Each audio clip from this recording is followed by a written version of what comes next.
Jesus கை இல்ல அது. Spain நாட்டுல ஒரு அண்ணன் தம்பி இருந்திருக்காங்க, 2 பேரும் ஏழைகள். ஒருத்தன் சிற்பி, ஒருத்தன் ஓவியன். சின்ன வயசுல இருந்து 16-17 வயசுக்கு வளர்ந்துட்டான் தம்பி. அண்ணன் 20 வயசுக்கு வளர்ந்துட்டான். 2 பேருக்குமே படிக்கணும்னு ஆசை, காசு இல்ல. அண்ணன் சொன்னானா, நான் முதல்ல போய் வேலை செஞ்சு உன்னை படிக்க வச்சிடறேன், நீ பெரிய ஆளான அப்புறமா என்ன படிக்க வைக்கிறியா? தம்பி ஓகே சொல்லிட்டான். தம்பி படிக்க போயிட்டான். இவனுக்கு 20 வயசு, 25 வயசு வரைக்கும் இவன் வேலை செஞ்சு தம்பிய பெரிய ஓவியன் ஆக்கிட்டான்.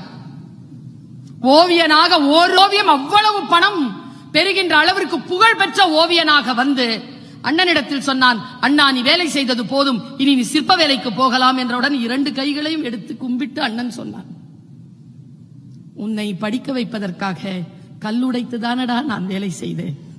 கல் உடைத்து உடைத்து என் கரங்கள் இப்படி நடுங்கி போயின. இனிமேல் என்னால் சிற்ப வேலை செய்ய. அந்த கரங்கள் தான்